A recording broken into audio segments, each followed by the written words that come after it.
Well, welcome tonight. Today is April 22nd, 2022.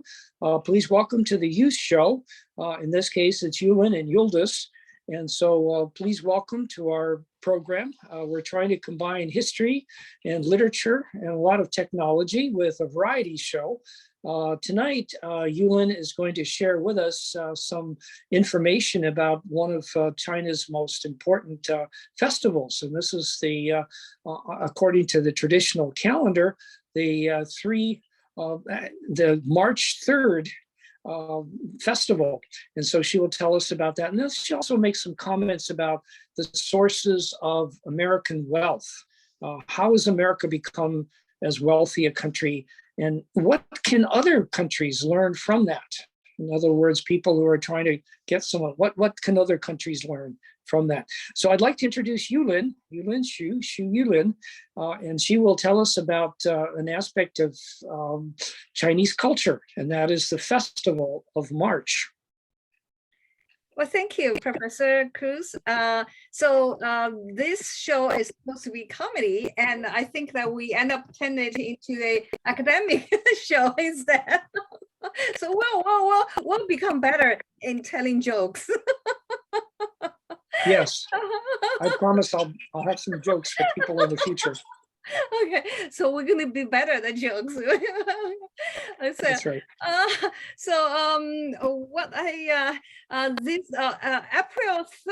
April 3rd is actually Chinese Lunar New Year, March 3rd.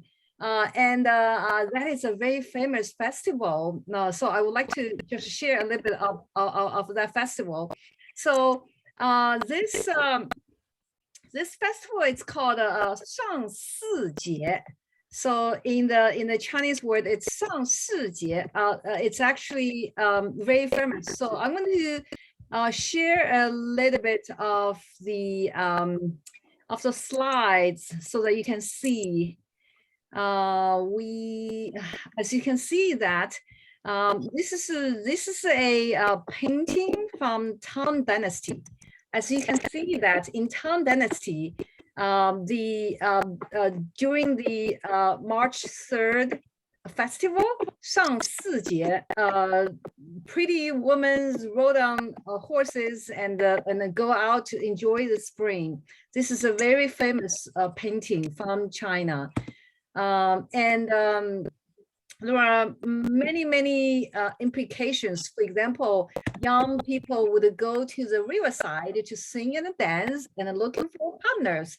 It's like, I think it's similar to like a Western society, the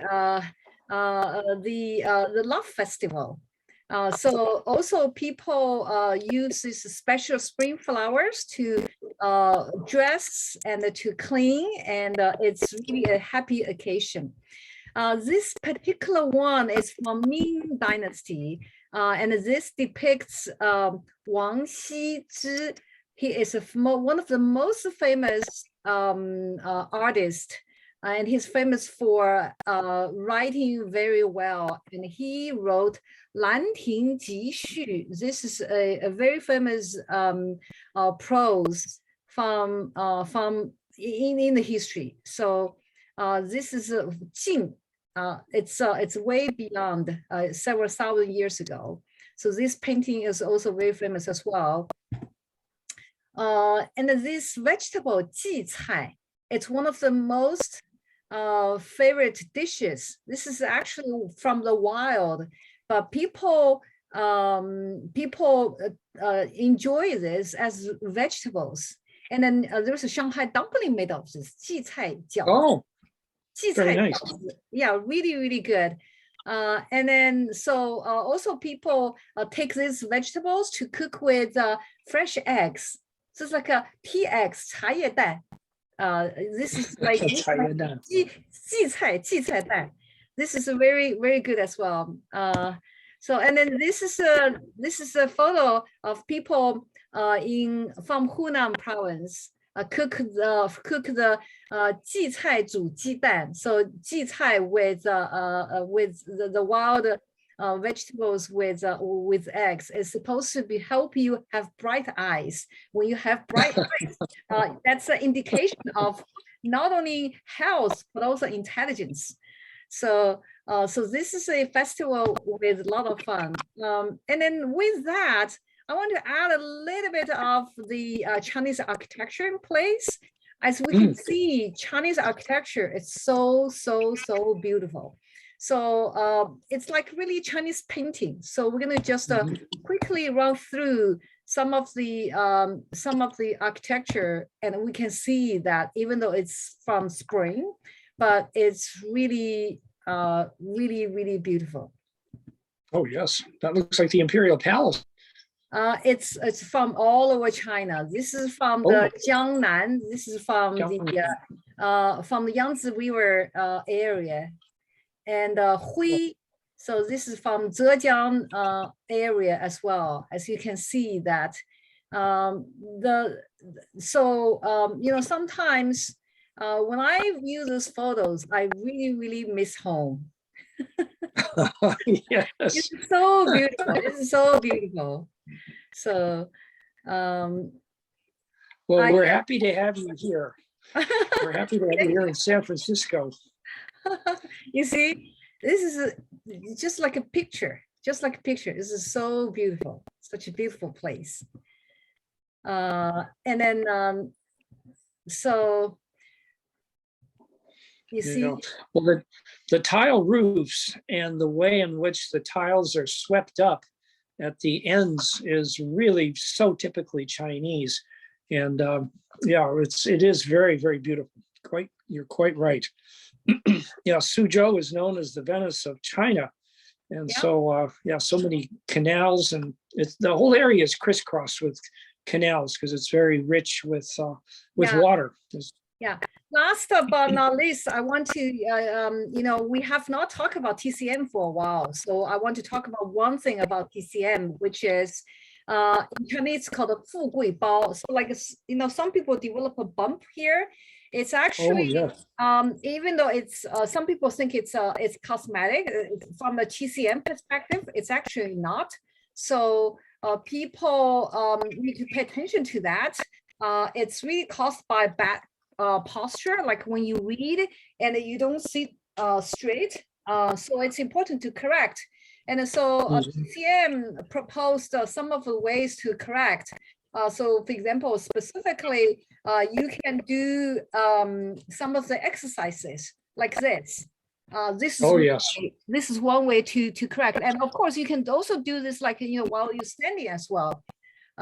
So I just want to help make this aware. And then, so now we can get back to, from China back to the US.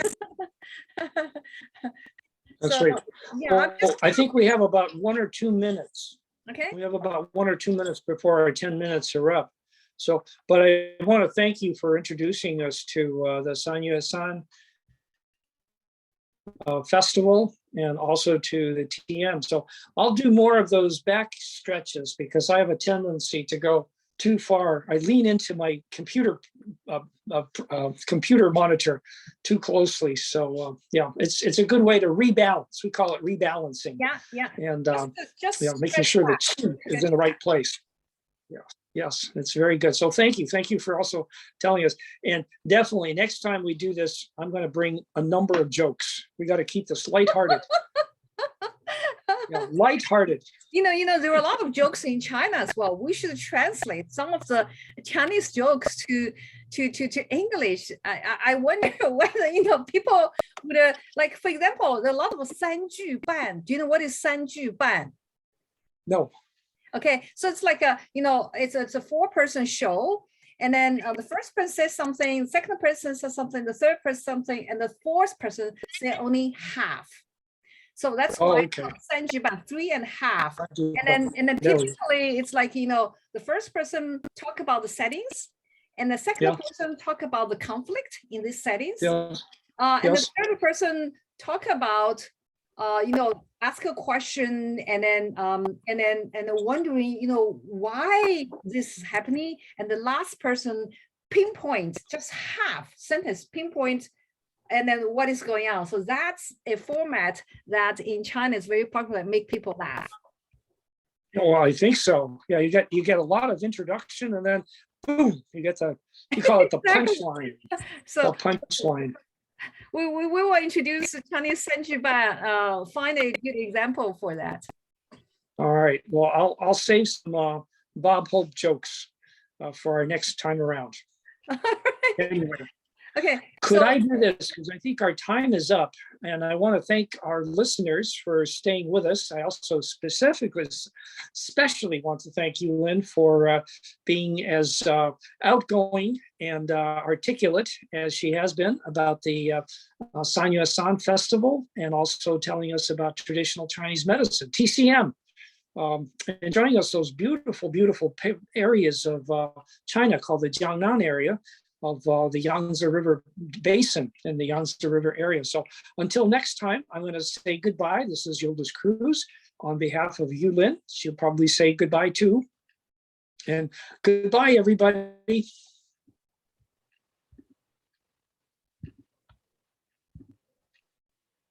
Oops.